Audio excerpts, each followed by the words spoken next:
Hoho Alkaf. Siapa dia sebenarnya? Welas Yuni Nugroho atau lebih dikenal dengan Hoho Alkaf punya penampilan yang berbeda, lengkap dengan tato di sekujur tubuh dan aura pemberontak yang kental. Saat menjabat sebagai Kepala Desa Purwasaba, Kecamatan Mandiraja, Banjarnegara, sosoknya banyak diperbincangkan publik. Pria kelahiran 1988 ini merupakan anak bungsu dari 4 bersaudara. Ayahnya, almarhum Haji Siswoyo Siswoharsono, pernah menjabat sebagai Kades dan anggota DPRD Banjarnegara. Dan ibunya bernama almarhumah Haji Sri Hartati. Sebelum duduk di kursi Kades, ia lebih dulu menggarap proyek-proyek infrastruktur dan menyewakan alat berat.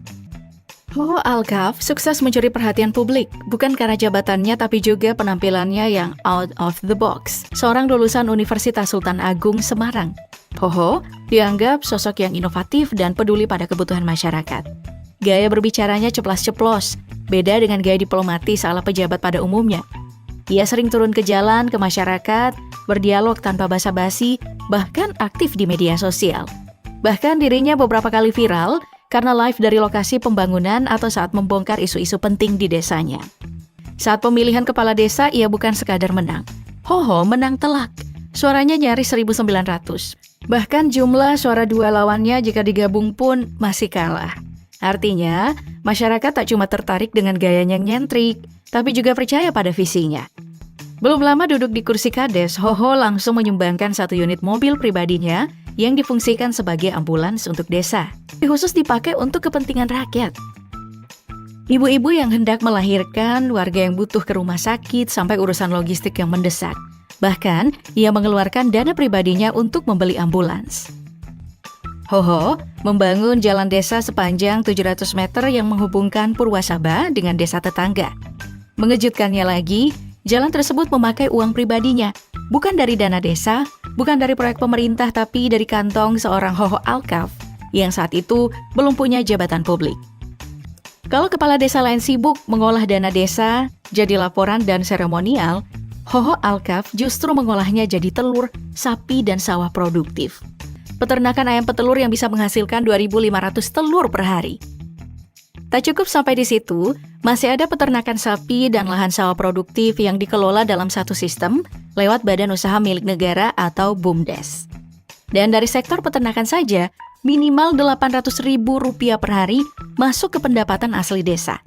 Dan itu pun baru hasil dari ayam, belum dari hasil pertanian dan sektor lainnya. Nah, menanggapi hal tersebut, Deddy Mulyadi yang saat ini menjabat sebagai anggota DPRD Jawa Barat ternyata pernah menyambangi Kades Hoho, bukan tanpa alasan. Kunjungan ini rupanya sebagai bentuk apresiasi ketahanan pangan ini. Dari progres desa tersebut, KDM mengatakan bahwa dirinya menyetujui jika dana desa naik sebesar 2-5 miliar rupiah. Asal desanya itu disulap dengan desa Purwasaba. Menurutnya dana desa besar tersebut dapat digunakan untuk membangun desa hingga memiliki investasi. Jika investasi desa sudah sampai 20 miliar rupiah, maka per tahun akan memperoleh dividen sebesar 3 miliar rupiah.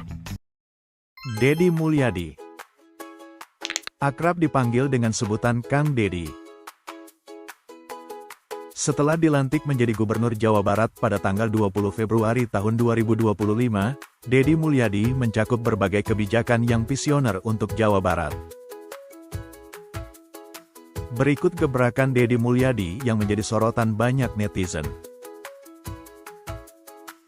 Dimulai dari bidang pendidikan, guna mengatasi siswa sekolah yang nakal dengan tujuan memberi efek jera, sekaligus untuk tahap pembelajaran siswa nakal, dikirim ke Barak Militer, memulai program pembinaan karakter bagi siswa bermasalah. Di Barak Militer pemerintah bekerja sama dengan TNI dan Polri, untuk membina dan membimbing siswa. Banyaknya menerima keluhan dari wali murid siswa di wilayah Jawa Barat, Deddy Mulyadi menghapus wisuda tingkat pendidikan TK dan SD. Mengimbau penghapusan wisuda tingkat TK dan SD karena dianggap membebani biaya orang tua. Perombakan anggaran.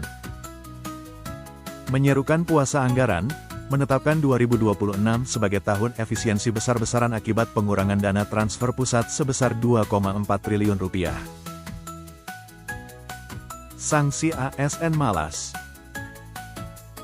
Menindak tegas ASN yang tidak produktif.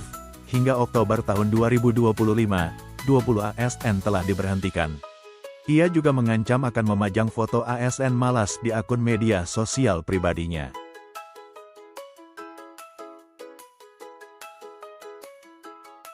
Menyerukan puasa anggaran, menghapus anggaran baju dinas gubernur senilai 150 juta rupiah, meniadakan perjalanan dinas luar negeri, serta menghentikan seminar di hotel. Alih fungsi mobil dinas, mengubah mobil dinas mewah, Mercedes-Benz Sprinter, menjadi rumah sakit berjalan untuk pelayanan kesehatan masyarakat di daerah terpencil. Kesejahteraan masyarakat. Peningkatan UMP 2026, menetapkan kenaikan upah minimum provinsi, UMP, Jawa Barat tahun 2026 menjadi sebesar Rp2.317.601.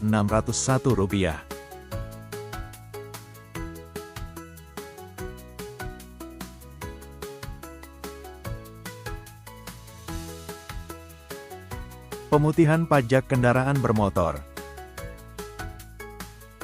Meluncurkan program pemutihan tunggakan pajak kendaraan khusus pengguna kendaraan bermotor, yang berlangsung hingga tanggal 30 September tahun 2025. Pembangunan infrastruktur dan tempat wisata.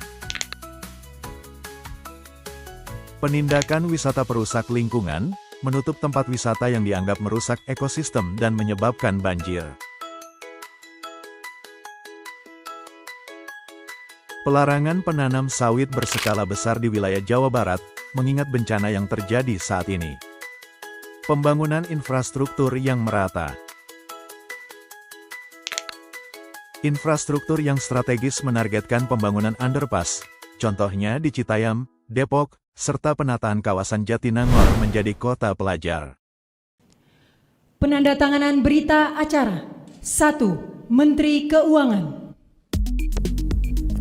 Ini adalah Purbaya Yudi Sadewa, Menteri Keuangan Kabinet Merah Putih Pemerintahan Prabowo Gibran yang baru. Purbaya dilantik menggantikan Sri Mulyani Indrawati. Ia diambil sumpahnya sebagai Menteri Keuangan oleh Presiden Prabowo Subianto di Istana Negara Jakarta, Senin 8 September 2025. Bagaimana sepak terjang Purbaya Yudi Sadewa?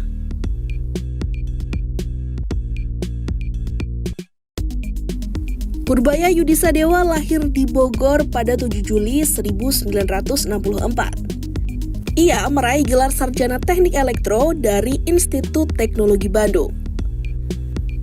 Purbaya kemudian melanjutkan studi di Purdue University Amerika Serikat dan meraih gelar Master of Science dan Doctor of Philosophy dalam bidang ilmu ekonomi. Karir profesionalnya berawal sebagai field engineer di Schlumberger Overseas SA di tahun 1989 hingga 1994. Purbaya kemudian berpindah ke dunia riset ekonomi sebagai senior ekonomis di Dana Reksa Research Institute di tahun 2000 hingga 2005. Di tahun 2006 hingga 2008, ia juga pernah menjabat sebagai Direktur Utama PT Dana Reksa Securities. Di tahun 2005 hingga 2013, Purbaya menjabat sebagai Chief Economist Dana Reksa Research Institute. Kemudian di tahun 2013 hingga 2015, ia menjabat sebagai anggota Dewan Direksi PT Dana Reksa Persero.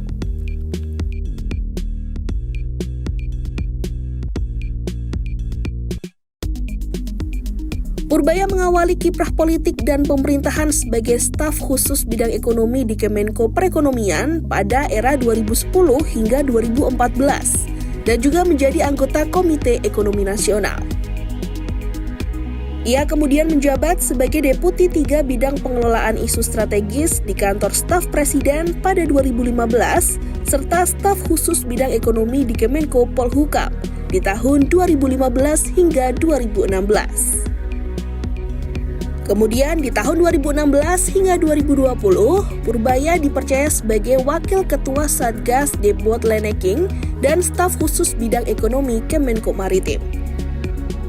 Purbaya juga sempat menduduki Deputi Bidang Koordinasi Kedaulatan Maritim dan Energi di Kemenko Kemaritiman dan Investasi di tahun 2018 hingga 2020. Purbaya terus melanjutkan karirnya sebagai Ketua Dewan Komisioner Lembaga Penjamin Simpanan atau LPS mulai 3 September 2020. Jabatan inilah yang mempertegas perannya sebagai penjaga stabilitas sistem keuangan nasional.